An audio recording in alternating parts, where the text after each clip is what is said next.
Доброе утро, дорогая республика. Мы приветствуем всех, кто только проснулся, либо кто-то уже, может быть, в активности в какой-то, да. Но в любом случае, если вы находитесь на телеканале Якутия-24 НВК Саха, мы говорим всем доброе утро. Да, на календаре 15 апреля, кстати, по сути, ровно середина этого месяца, поэтому, как бы прекрасно. Лето все ближе и ближе, мне кажется, с каждым днем, хотя по погоде особо-то и не скажешь, потому что вот во всяком случае в Якутске сегодня утро опять такое прохладненькое было достаточно, я бы даже сказал, свежо, да, как говорится. Но, тем не менее, это не мешает нам собрать для вас много всего интересного, полезного, что поможет вам проснуться, зарядиться хорошей энергией и весь день провести как минимум, бодро. Все верно. Ну и в ближайший час просто оставайтесь с нами, узнаете много чего интересного, полезного. Ну и, конечно, в нашей студии будут очень интересные гости. Сегодня их будет 3. Целых трое. Да, то есть как минимум 3 интересные темы актуальные, поэтому я думаю, вам будет с нами весело, позитивно, а самое главное полезно. Да, по ходу эфира узнаете, собственно, о чем будем с ними разговаривать, поэтому оставайтесь с нами все это время. Ну а прямо сейчас поговорим о погоде. Температура воздуха на 6 часов утра в центральных районах была на отметке минус 11 градусов. В Заречной группе 10,1 ниже 0. В южных 9,3 градуса мороза. В Вилюйской группе 17 плюс 1. В Нижнеянских минус 14 минус 4. В западных минус 3 до плюс 2. В Колыме-Гирской группе Усов 16,1 ниже 0. В Янских 18,7 градусов мороза. На северо-западе 21,3 со знаком минус. В Якутске температура воздуха на 6 часов утра была на отметке минус 8 градусов. Атмосферное давление 744 миллиметра ртутного столба. Ветер западный от 3 до 7 метров в секунду. Сегодня днем переменная облачность без осадков. Ветер западный от 3 до 8 метров в секунду. Температура воздуха ожидается до минус 2 градусов. Сегодня 15 апреля, и в этот день родился очень такой человек великий, я бы сказала, да. Вот о нем мы поговорим чуть позже, ну а сейчас необходимо, как обычно, по старой доброй традиции. Передать слово нашим коллегам из информационной службы, они расскажут о последних новостях.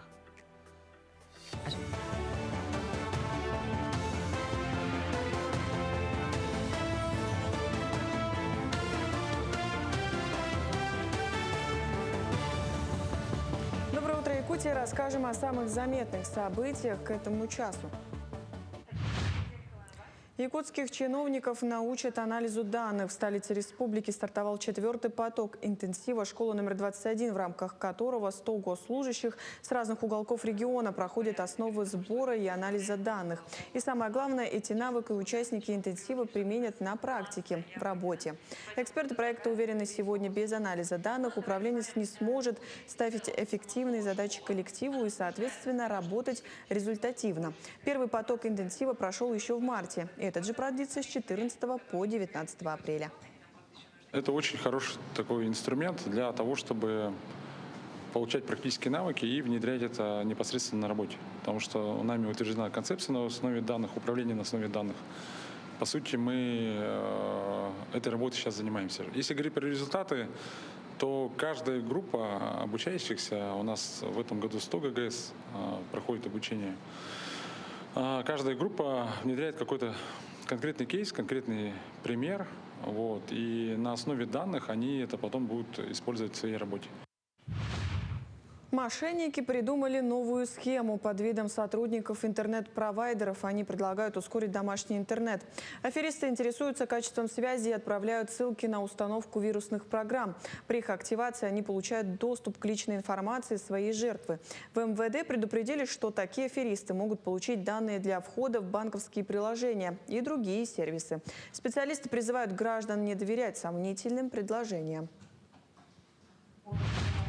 В Национальном художественном музее состоялась презентация новой книги, посвященная вкладу заслуженной артистки республики Матрёны Корниловой в развитии театрального искусства. Ее творческая деятельность в Саха-театре и значительный вклад в театр Олонхо как талантливого режиссера оставили неизгладимый след. Зрители до сих пор помнят ее яркие образы Агнии в спектакле «Порок» и Аркадины в пьесе «Чайка». Кроме того, на сцене театра она исполняла поэзию Пушкина и лирические произведения русских и якутских поэтесс.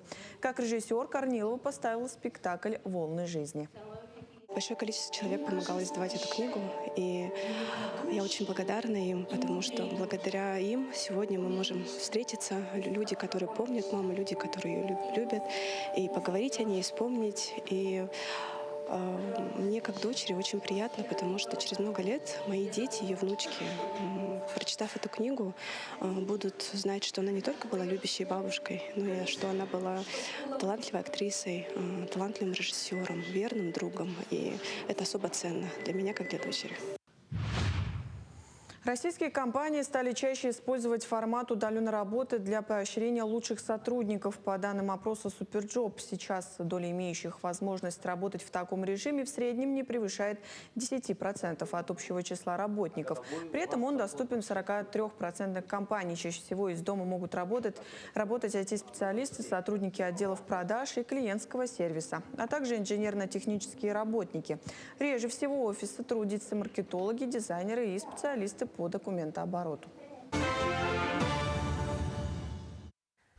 И мы продолжаем наш утренний эфир. Сегодня 15 апреля, и, как мы уже говорили, в этот день родился величайший итальянский художник, сделавший огромный вклад в искусство высокого возрождения. Также он является гениальным ученым, изобретателем, мыслителем, музыкантом. Это ярчайший пример универсального человека.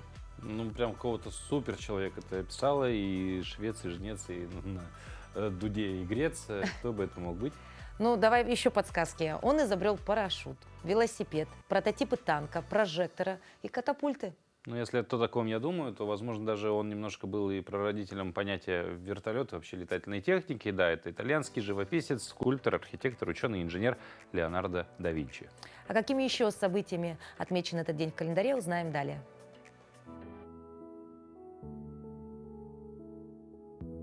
На календаре 15 апреля. Сегодня Международный день культуры, День экологических знаний.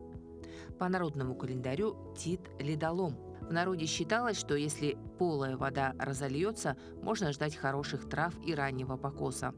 Следили на Тита и за птицами. Если закричит перепел, будет много хлеба и много травы. Этот день в истории.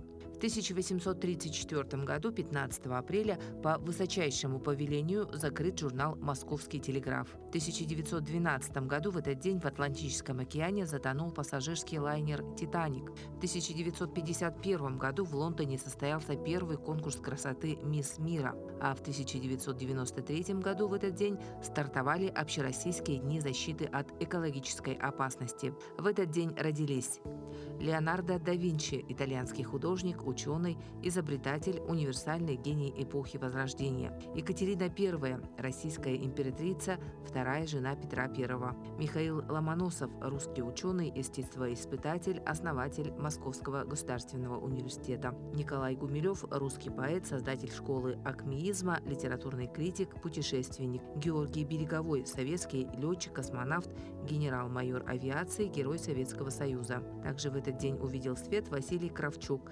живописец, заслуженный деятель искусств Республики Саха-Якутия. Именины сегодня отмечают Георгий, Григорий и Ефим.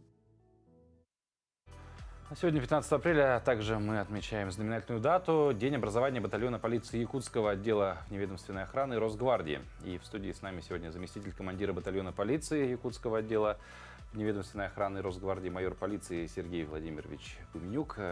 Сергей Владимирович, Добрый день. Доброе утро. Доброе утро. Ну и, наверное, в первую очередь, с праздником, наверное, да? Благодарю Все вас. верно, да. Расскажите, пожалуйста, как создавался батальон полиции, какие основные этапы его развития вы могли бы выделить?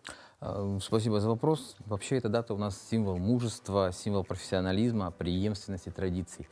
Батальон полиции вневедомственной охраны у нас играет очень важную роль в обеспечении безопасности, защите граждан и объектов инфраструктуры в условиях Крайнего Севера. Сегодня мы чествуем тех, кто стоит на защите нашей республики, на защите нашей безопасности. Вообще батальон полиции Республики Саха-Якутия был образован в 1992 году. И с первых дней его сотрудники демонстрировали высокий уровень подготовки. Если позволите, немного об истории. Давайте, вот с чего все начиналось, да? Ага, с чего все начиналось?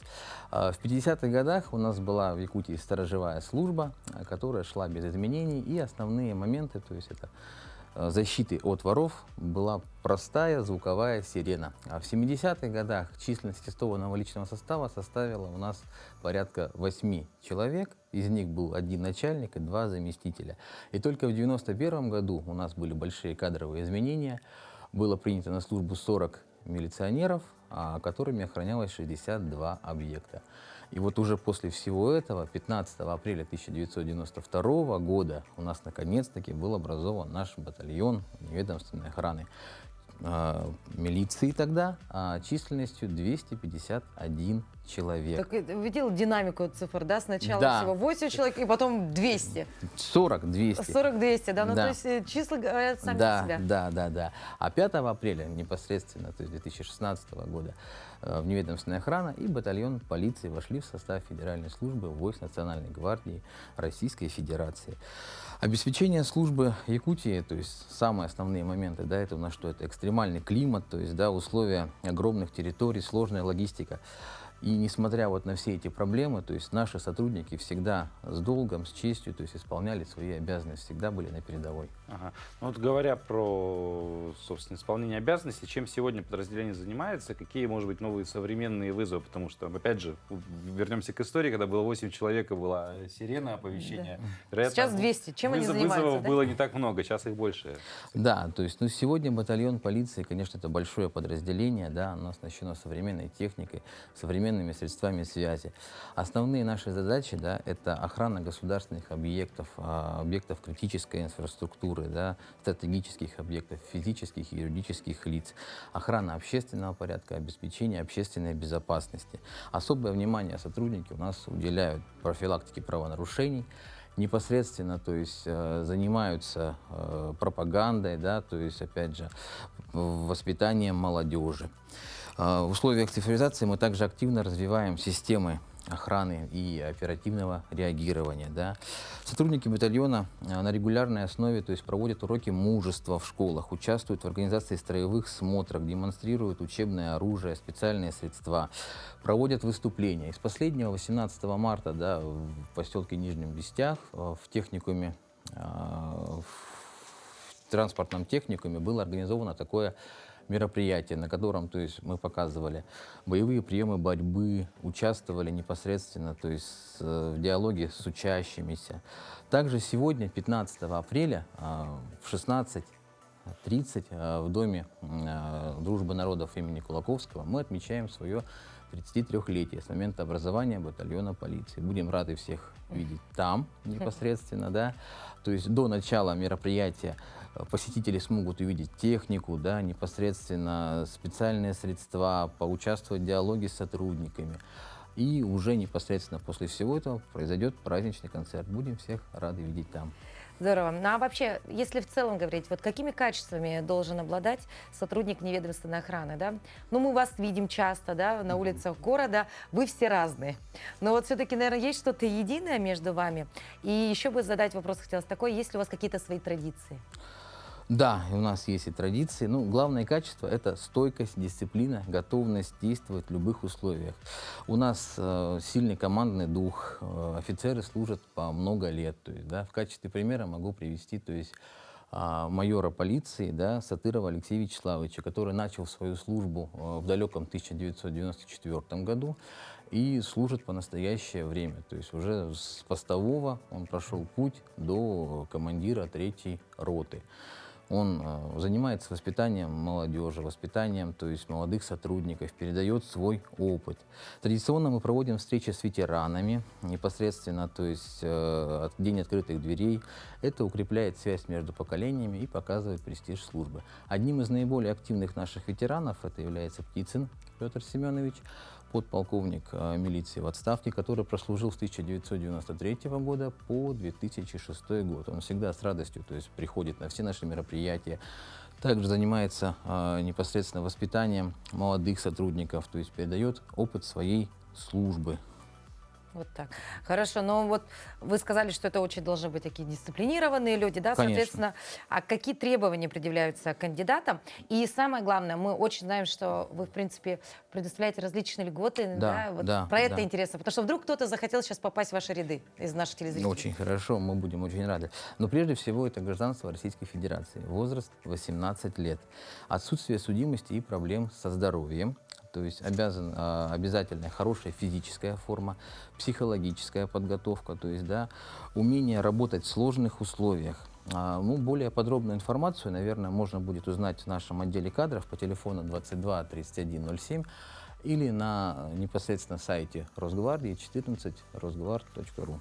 Ну, а все-таки сегодня же праздник. Да, и вот завершая, наверное, нашу беседу, я думаю, у вас будут какие-то и пожелания вашим коллегам в этот день, действительно знаменательный. Да, то есть мне бы хотелось пожелать коллегам прежде всего крепкого здоровья, непосредственно, то есть спокойной службы, безопасной.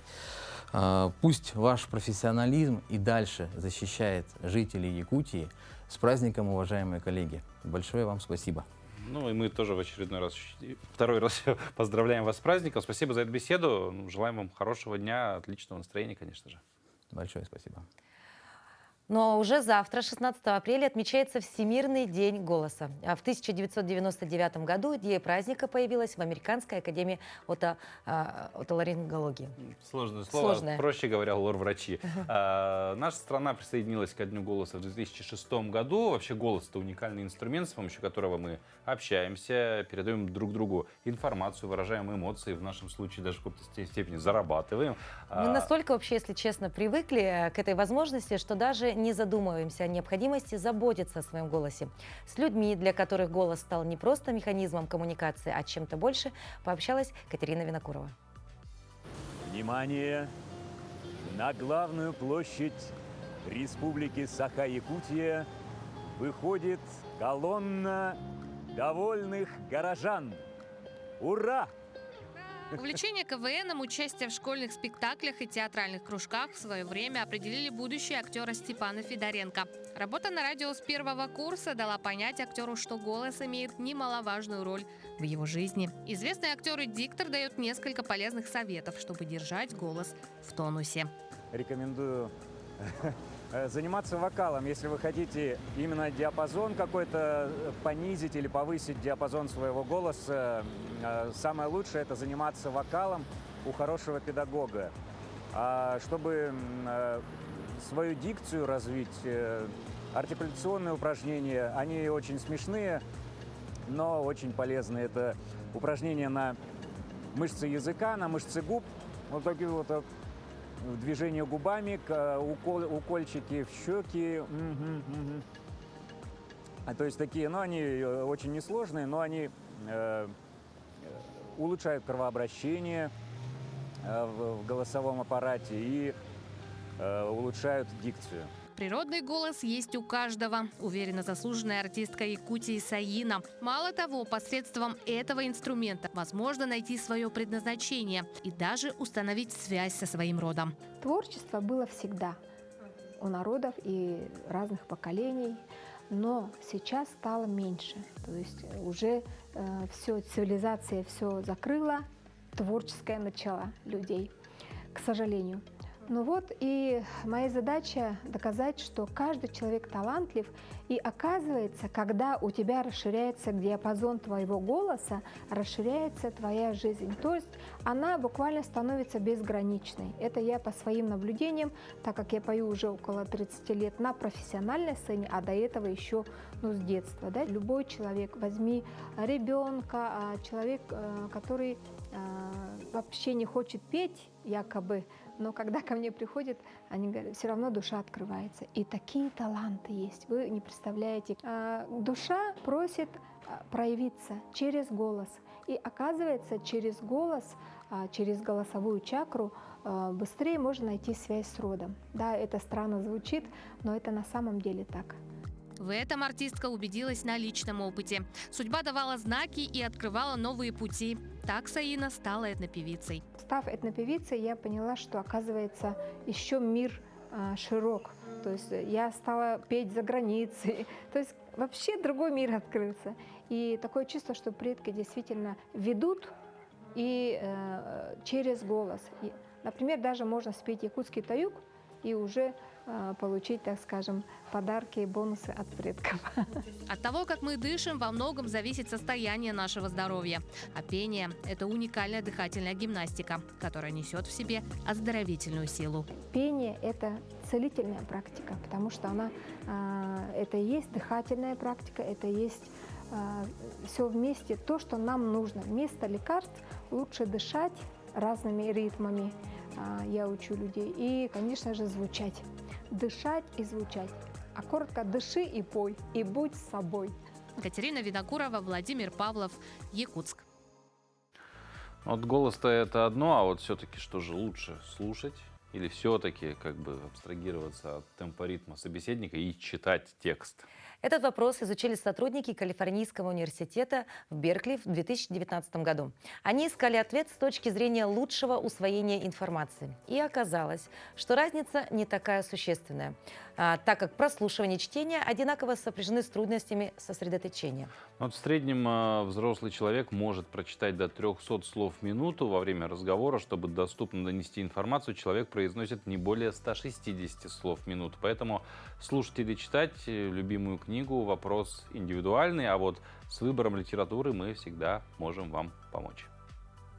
Всем салют, меня зовут Максим, и сегодня я вам расскажу про книгу «Город Брежнев» Шамиля Идиатуллина. Шамиль Идиатуллин сегодня культовый автор, для многих, может быть, неизвестный, но на самом деле такие книги, как «Убыр», «Бывшая Ленина», «Возвращение пионера» и другие показали, что его имя уже входит в топ-10 важных писателей на современную тему, не пишущих просто для галочки, не пишущих для того, чтобы продаться, а потому что он хочет сказать важное, интересное для читателя российского. И в данной книге мы видим, как Артур, герой, живущий в Набережных Челнах, который раньше назывался город Брежнев, взрослеет, как он вливается в такой поздний советский период, проходит и пионерский лагерь, проходит и какие-то разборки, учится драться. И опять здесь, как и в книге, породивший сериал «Слово пацана», татарского автора, да, здесь мы видим также, что в Набережных Челнах уже назревают будущие вот эти бандиты 90-х, но интереснее всего наблюдать за инициацией главного героя, за тем, как он из ребенка превращается в взрослого, как он учится любить, как он учится относиться серьезно к жизни, работать, да, отвечать за свои поступки. И книга довольно откровенно и жестко показывает нам, что происходило в 80-х Советского Союза, и даже тем, кто тогда не жил, даже тем, кто этот период не застал, будет интересно. Могу сказать, что да, этот автор, с которым стоит считаться, которого стоит читать. Польза регулярного осмысленного чтения, конечно же, неоспорима. Благодаря своей способности стимулировать мозговую активность, оно формирует у человека новые нейронные связи и положительно влияет на его когнитивные способности. Особенно это важно для детей, ведь чтение помогает дисциплинировать ребенка. Сколько родителей в мире, столько и мнений о том, как это сделать. При этом всегда важно соотносить дисциплинарные меры с возрастом ребенка и вообще в целом советы по организации семейной дисциплины, семейной жизни, так, чтобы всем было хорошо. Поговорим далее. Доброе утро, Якутия! Сегодня в рубрике «Семейные дела» мы поговорим с вами о том, как же распределять домашние обязанности. Чаще всего в детском возрасте, до 5 лет, ребенок уже старается помогать маме. То есть вытереть стол, что-то сделать, но если есть еще, допустим, дети или еще какие-то обязанности, то мама обычно говорит: так, подожди, я сейчас быстренько сама все сделаю, да? И это проще, это действительно проще, чем ребенок будет все разливать, проливать и так далее. Но уделив время ребенку для того, чтобы научить его, например, то же самое вытирать со стола, да? Ребенок таким образом будет понимать то, что он значим, у него есть место в доме, у него есть свои обязанности, то есть он приносит какую-то пользу. И это, согласитесь, очень приятно для ребенка. В дальнейшем, по мере роста ребенка, конечно, обязанности, они добавляются. Что делать с малышами, да, и вообще? Обычно родители как говорят: убирайтесь дома. И, согласитесь, никто не хочет идти и убираться дома. Чаще всего, как мы поступаем, да, то есть я начинаю убираться, и потихоньку дети начинают привлекаться тоже. Начинают убирать у себя игрушки, начинают перекладывать какие-то вещи. Они же быстрые, поэтому я их прошу быстренько сбегать, прибежать, принести и так далее. И дети с удовольствием включаются в эту игру. В такой более игровой, легкой форме. Ни в коем случае не надо кричать и заставлять ребенка делать то, чего он не хочет. Бывает такое, что ребенок действительно устал, и он не хочет просто сейчас что-либо делать. Да?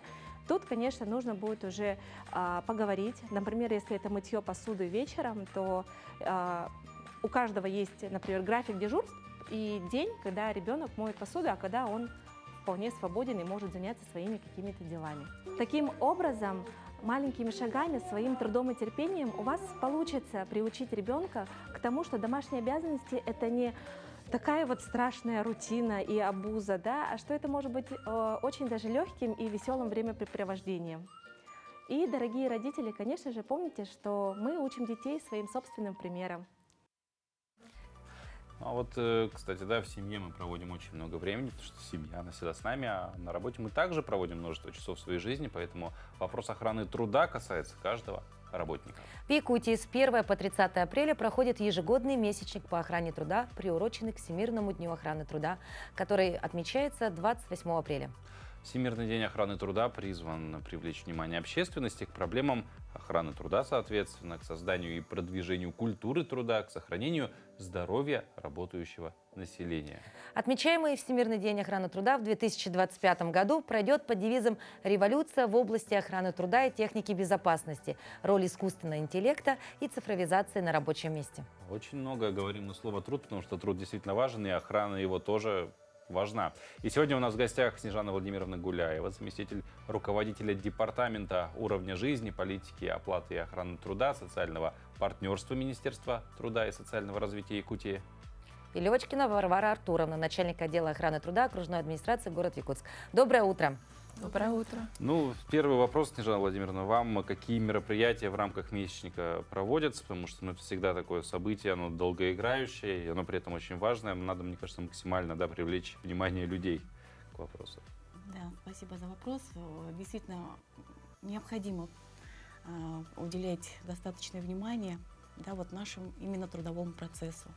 В соответствии совершенно логично, что именно в апреле, когда объявлен Международный день охраны труда, проходит мероприятие абсолютно во всех уровнях, начиная от органов государственной власти, от предприятий. И мы, как граждане, уделяем этому внимание. Что необходимо отметить?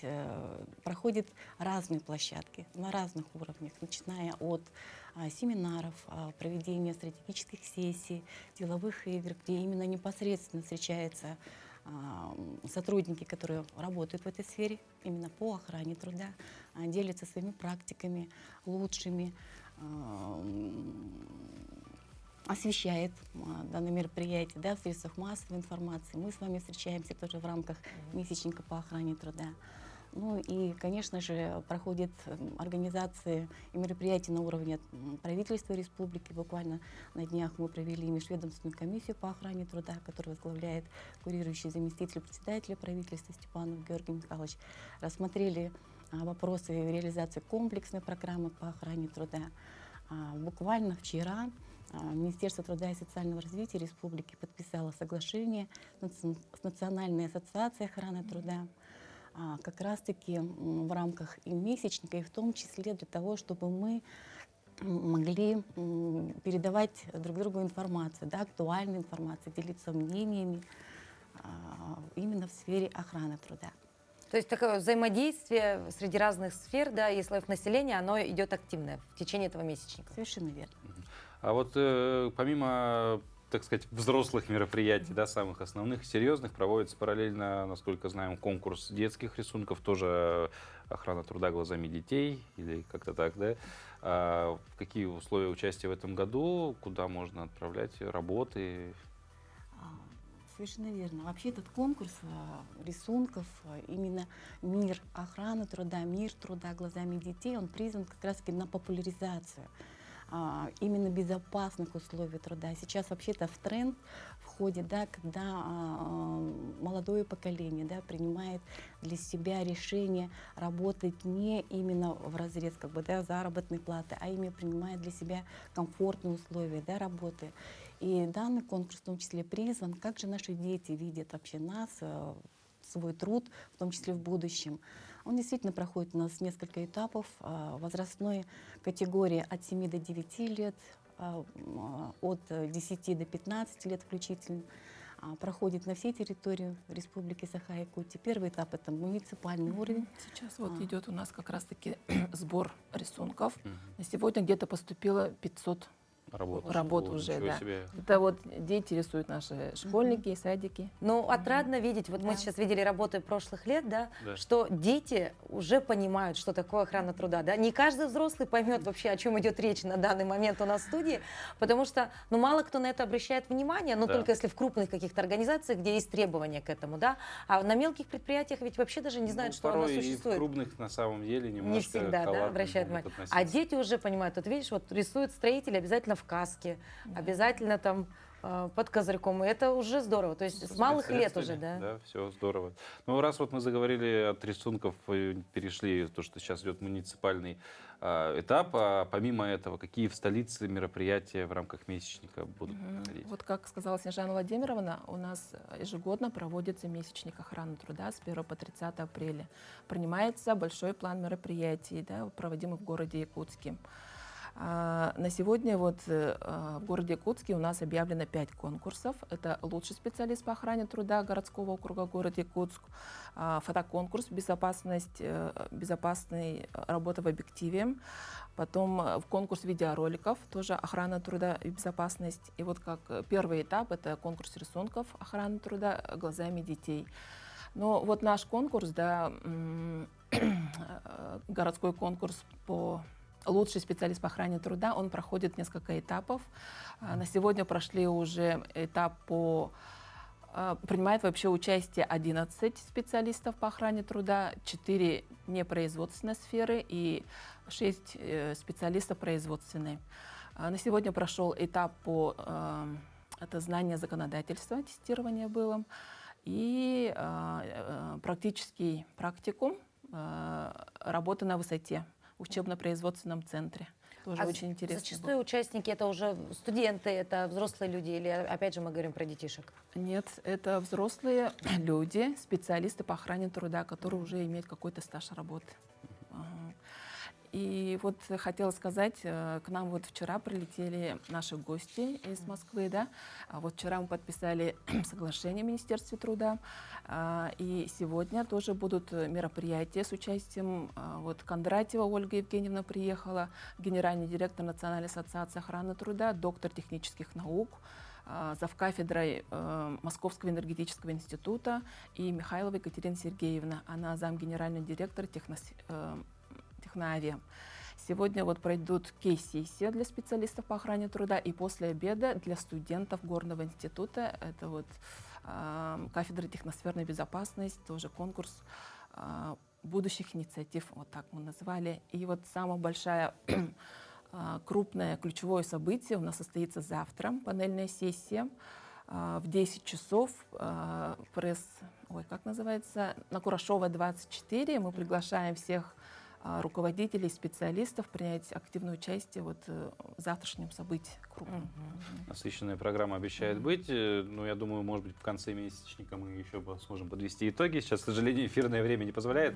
Ну, желаем, чтобы месячник прошел на ура. Все цели его как бы основные именно в плане продвижения, да, важности охраны труда, они как бы были освещение, но и самое главное — передача опыта и получение новых знаний, чтобы все это прошло на ура, ну и, соответственно, позже результаты уже видели непосредственно работники в той или иной сфере, потому что действительно на сегодняшний день это очень важно. Спасибо вам, хорошего вам рабочего дня. Ну, а все мы привыкли к тому, что требуется соблюдать правила безопасности на работе, но в домашних условиях безопасность не менее важна для исключения травматизма, порчи имущества. Ну вот, допустим, такая простая вещь, как установка саморезов или гвоздей в край деревянной досточки, может стать настоящим испытанием. Но с правильным подходом вы избежите неприятных сюрпризов, ну, к примеру, в виде лопнувшего материала или, не дай бог уж там, травм. Полезные советы от Евгения Никифорова вам в помощь. Всем привет! Приближается дачно-строительный сезон, и в преддверии его хотим напомнить о небольших житейских хитростях, которые помогут вам сделать ваше творчество, а может быть строительство чуть-чуть более удачным и безопасным. Сегодня мы расскажем, как вкрутить саморез в доску, в планку, в реечку, таким образом, чтобы она не растрескалась. Ну, проверим, по крайней мере, самые распространенные лайфхаки, которые публикуют в интернете. Часто возникает необходимость вкрутить саморез в краешек какой-то доски, и при этом она непременно раскалывается. То есть мы, если просто начинаем вкручивать саморез вот таким образом, то когда он доходит до определенной глубины, доска может расколоться. Смотрите как. Это неприятно, это порча материала, это то, чего можно избежать. Один из самых распространенных способов и простых – это предварительно просверлить ваш материал. Для этого нам понадобится сверло, но диаметр этого сверла должен быть в 2 раза меньше, чем диаметр вашего самореза. Ну, например, вот такое. Делаем отверстие.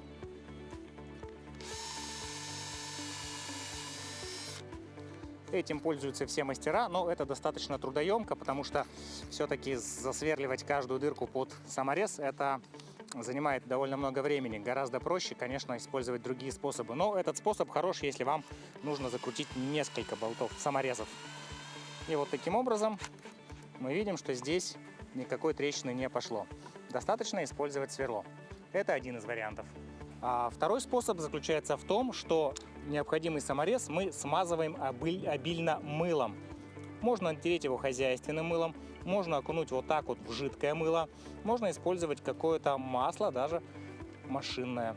Обильно смазываем его мылом, пробуем.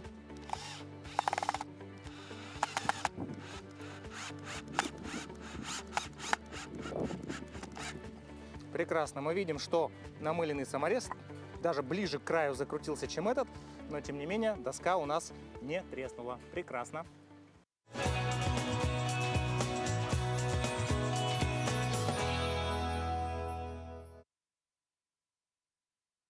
Ну и сейчас перейдем к такой уже более культурной части нашей программы. Это, интересный такой вопрос вообще. Как ты думаешь, самый крепкий союз вот в целом существует ли? Понятие такое общее, пускай абстрактное. Как бы абстрактно все что угодно можно под союз подэтовать. Ну, давайте скажем, что это все-таки союз людей и искусства, потому что на подсознательном уровне мы хотим прикоснуться к прекрасному для того, чтобы почерпнуть вдохновение, узнать что-то новое, разобраться в замысловатых отсылках великих деятелей или банально успокоиться и нормализовать столь шаткое моральное состояние. Один из вариантов – это поход в театр, в музей, а может быть в кино. О том, как выглядеть достойно и не переходить границы приличия в погоне за контентом, расскажет Вероника Тамтосова. Доброе утро, дорогие телезрители! Мы продолжаем нашу рубрику «Этикет», и сегодня поговорим о том, как вести себя в музее. Мы все взрослые люди, но почему-то, попадая в музей, сталкиваясь с шедеврами мировой классики, и не только, мы теряем голову и начинаем вести себя как дети. Напоминаю, шуметь в музее, конечно же, нельзя, бегать тоже запрещено. Ну и хорошо, что у нас экспонаты все закрыты. Ну, не все, конечно. Трогать руками экспонаты строжайше запрещено. Почему? Потому что они разрушаются от контакта с нашими руками, с нашей кожей, с химическими элементами. Если говорить о старинных экспонатах, которые хранятся в исторических музеях, да, то есть это какие-то шедевры книг, это какие-то полотна, картин, их трогать тем более строжайше запрещено. Мы не опираемся о стены. То есть вот фотографироваться нужно издалека, ни в коем случае руками не прислоняемся, потому что это также портит не только интерьер, но вы можете задеть выставки, экспозиции, навредить им. В последнее время часто ходят с селфи-палками. То есть, как я хочу сфотографировать. Селфи – это прекрасно, но вот селфи-палки мешают окружающим, и зачастую мы забываем выключать вспышки. Да, верно. Помним, что вспышки также влияют на сохранность экспонатов, поэтому снимать со вспышкой в музее строжайше запрещено. Ну и, конечно, это не кинотеатр, и тем более не увеселительная прогулка. Нужно наслаждаться красотой. Поэтому кофе, соки, чипсы оставляем за порогом музея. Хорошего времяпрепровождения и отличного посещения музея.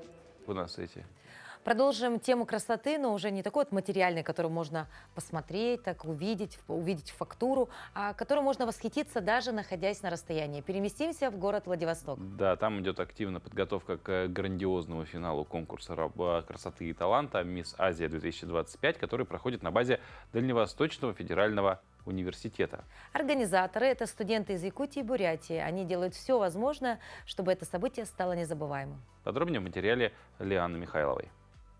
Конкурс красоты, ежегодно проводимый весной, в этом году привлекает участниц самых разных национальностей. Перед финалом девушки пройдут через множество испытаний, включая интеллектуальные и спортивные этапы, а также мастер-классы и тренинги. Для многих студентов, выступающих в роли организаторов, это первый опыт работы над столь масштабным проектом. Я вижу его не просто как конкурс красоты, даже вот сейчас у нас проходит интеллектуальный этап, где раскрывается эрудиция, интеллект участниц. И будет много разных мероприятий в рамках одного мероприятия, которые будут также раскрывать девочек с разных их сторон. Вот, каждый сможет показать себя с лучшей стороны. Интеллектуальный этап конкурса стал одним из ключевых. Участницам предстояло ответить на вопросы в формате интервью, а также сыграть в интеллектуальную игру, которая включала в себя несколько категорий по 9 вопросов, что позволило выявить не только их знания, но и умение четко формулировать мысли. По результатам этого этапа одна из участниц будет удостоена титула «Мисс Эрудиция». Начну с того, что интеллектуальный этап – это одно из мероприятий в рамках проекта «Мисс Азия ДВФУ». И хотелось бы сразу отметить то, что в этом году мы решили его сделать максимально открытым, чтобы каждый наш гость, зритель мог сам посмотреть, узнать девочек получше. Вот в чем заключается сам этап. Мы будем смотреть, проверять, как девочки формулируют свои мысли, узнать их мировоззрение и, получается, просто проверить их логику, эрудицию и знания в разных областях. Каждая участница ощущает трепет и волнение на протяжении всего пути от кастинга до финала. Это уникальная возможность не только проявить себя, но и завести новые знакомства, раскрыть скрытый потенциал и получить множество незабываемых эмоций. Я сначала, конечно, тоже переживала, волновалась, но оказалось не все так тяжело, как я думала. На некоторые вопросы, конечно, не смогла ответить, некоторые смогла. Помощь зала была очень интересна. Воспользовалась этой возможностью. Про моду очень хорошие вопросы были. И про школьный этап. Впереди еще спортивный этап и творческие мастер-классы, которые обещают стать яркой частью конкурса. Лиана Михайлова, Владивосток. Ну а сейчас самое время вновь передать слово нашим коллегам из новостного отдела, ведь необходимо узнать, что же у нас произошло в республике. И за ее пределами, ну а после мы вернемся и еще об одной новости не менее интересной расскажем.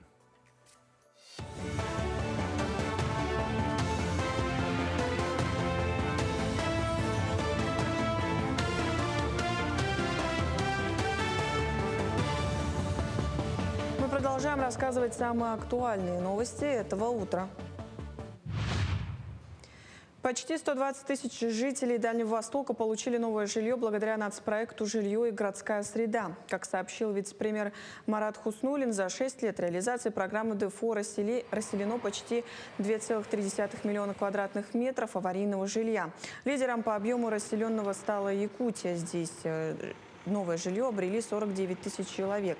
Значительные результаты также достигнуты в Сахалинской, Амурской области и Приморском крае. Программа курируется Минстроем России. Оператором выступает Фонд развития территорий. Кроме федеральной программы, регионы ДФО также реализуют собственные программы расселения аварийного жилья. В столице региона усилит уборку снега. Двухмесячная норма снега выпала в Якутске за первую декаду апреля. На этой неделе осадки продолжаются. Глава города Евгений Григорьев поручил усилить уборку и вывоз снега с улично-дорожной сети и придомовых территорий. В первую очередь должны очищаться территории неблагоустроенного аварийного жилого фонда, магистральные улицы с движением общественного транспорта и общественные пространства. Григорьев также подчеркнул, что необходимо усиливать административную практику в отношении управляющих компаний и ТСЖ, которые недобросовестно относятся к уборке снега. За минувшую неделю откачали 6800 кубометров талых вод. Аналитики узнали, как россияне выбирают автомобиль. Согласно опросу авто.ру, граждане в среднем присматриваются около 4 месяцев. Только каждый из 7 покупает новое авто как первую машину. Большинство выбирают поддержанные отечественные при выборе авто. Каждый второй россиянин ориентируется на отзывы в интернете и на мнение продавцов.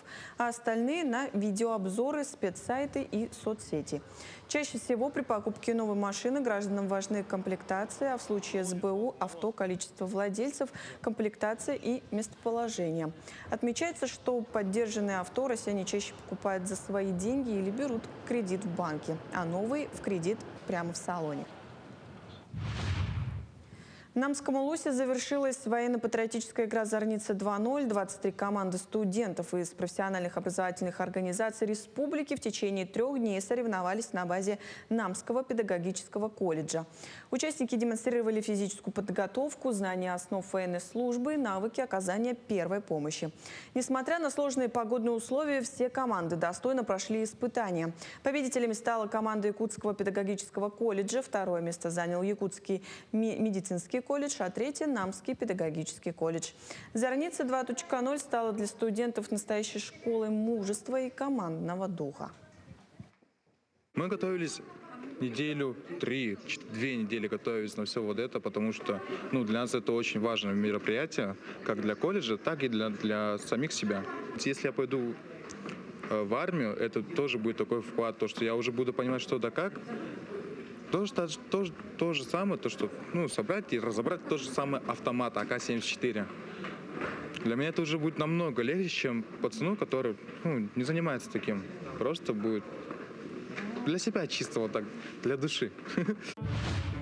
Выпускница Маинской детской школы искусств Велена Ципандина порадовала публику сольным концертом. Талантливая пианистка, многократный лауреат международных республиканских конкурсов, а также обладательница 3 гран-при республиканских конкурсов, Велена учится в 9 классе Маинской средней школы имени Ларионова. С 1 класса она обучается игре на фортепиано в музыкальной школе у заслуженного работника культуры республики Светланы Николаевны Марковой. Поддержать Велену на выпускном концерте пришли преподаватели, родные, друзья и одноклассники. Велена у меня учится с 1 класса. Вот так быстро прошли 8 лет по программе ФГТ. Очень способная девочка.